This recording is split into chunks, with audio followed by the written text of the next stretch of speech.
Yeah, I said it's awesome to be here. Thank you very much for having me. Great to be among all these other authors.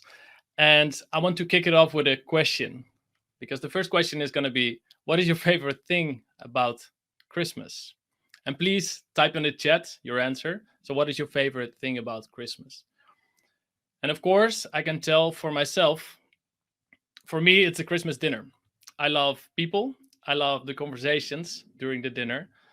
But what I also like is the food. So today, I'm actually going to talk about food. So let me explain. You may have heard the phrase, data is the new gold. Have you heard it? Well, I disagree. At least I think we're not there yet.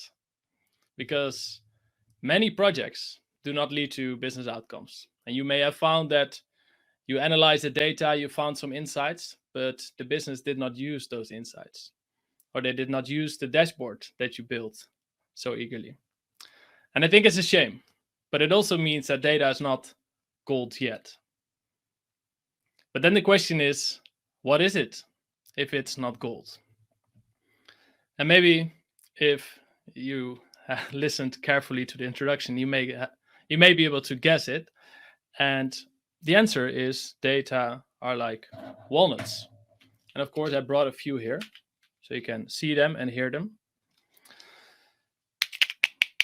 And just like data, walnuts have a lot of potential benefits. Eating walnuts helps you to improve heart function, your mood, your skin, and even sleep. And actually, I ate them during the preparation of this presentation, so maybe they boost creativity as well. So clearly, walnuts have a lot of potential. But to get to those benefits, just like in data, you need to know how to open them. So how do you do that? I can tell you, it's not with this guy. It's not with this big machine. And not even this one. So then the question is, how do you crack the data nut? How do you crack the walnut? The answer is, we should not focus on the newest technology and all these complicated machines, a complicated solution. You know, there are a lot of people who love that, who love the complicated solutions and who love the complexity. And to be honest, I do too. So I saw this on the internet. It's a pretty funny picture if you ask me. So I think not just data scientists are too focused on the technical and the complicated side, you know, to make it abstract, to make it complex, even though many of us have an academic background. But I think it's a mistake in business, and because in business, practical business impact is the only thing that counts. So what you need to open a walnut is a simple nutcracker. Because in many cases, a simple solution is good. An Excel table might do the job, or a simple dashboard in Tableau is the perfect solution. But before you start cracking all these walnuts, these thousands of walnuts, you also need to know what type of walnuts people love, what type of walnuts people like. Because for me, I thought there was only one type of walnut in the world. But I did some research and it's not true. In fact, there are 20 different types of walnuts in the world. So it's really about understanding what type of walnuts people like. And realize that also that it's not about the walnuts, right? It's about helping people cook a healthy meal, cook a tasty meal. So you need to understand their taste and also the taste of the people that are coming along for the Christmas dinner. Because that's how you help them cook the best meal of their life.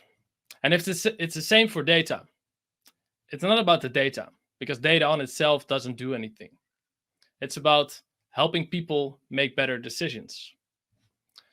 And therefore, you need to understand the taste of the people in the business, the people you talk to, your stakeholders, and even the taste of the people that might be more senior, that you don't talk to as frequently. You also need to understand their taste, because they have a lot of influence on the whole process and that determines whether your insights are being used in the end. And to understand the tastes better of our stakeholders, the people we work with, we can learn a lot from design thinking. And of course, I have a picture about that as well. So here you see 3 bubbles: feasible, viable, and desirable.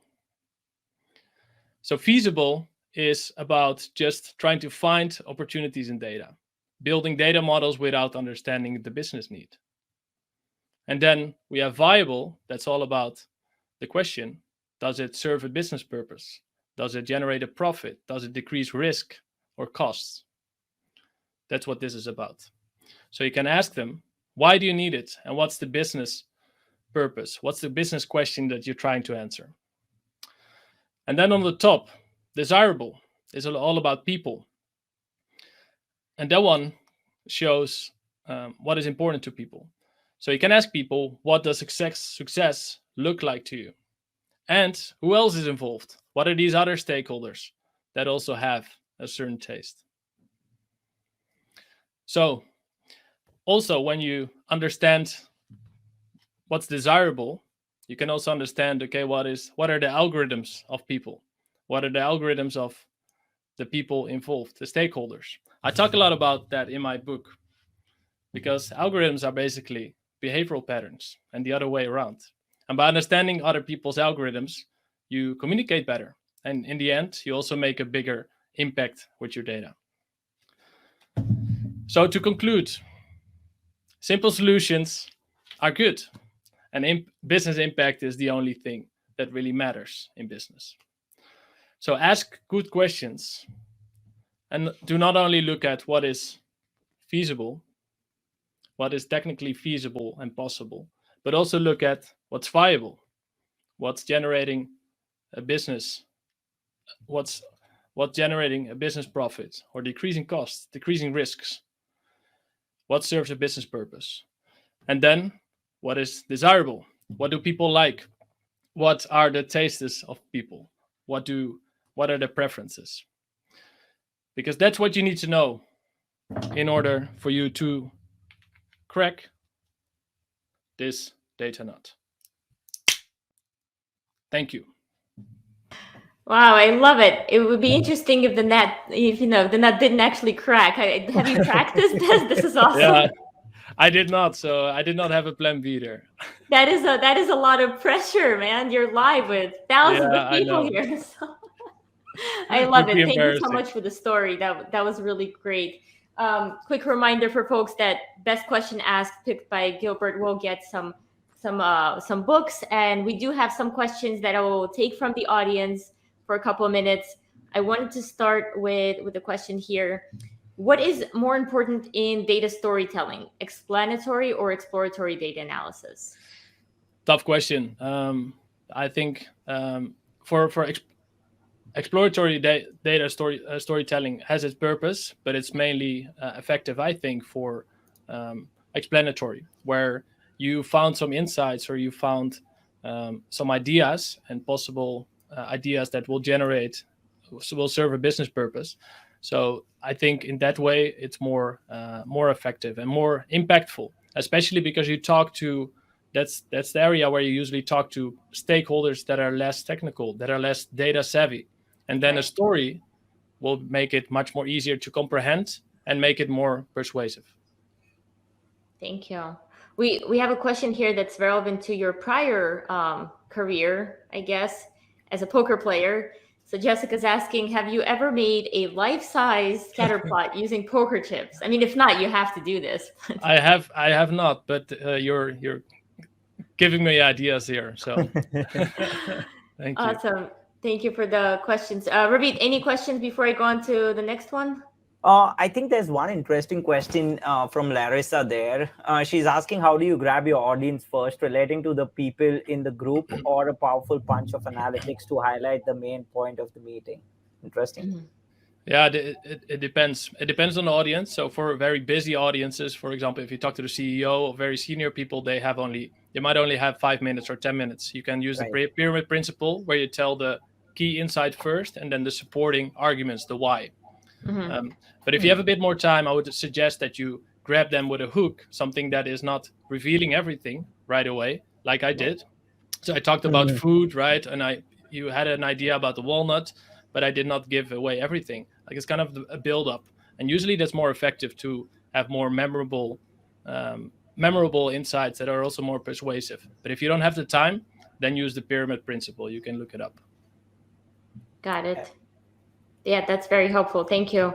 My goodness, so many questions coming in. Gilbert, I hope you're going to have some time to hop on LinkedIn and sort of answer some of those questions directly in the chat, because we simply are out of time for the session. But I really appreciate you hopping on here, being part of the Holiday Data Book Party, and also providing some awesome gifts. Very nice session, Gilbert. Sure. Thank you. Thanks a lot. Thanks for having me, and enjoy the rest. I will stay on.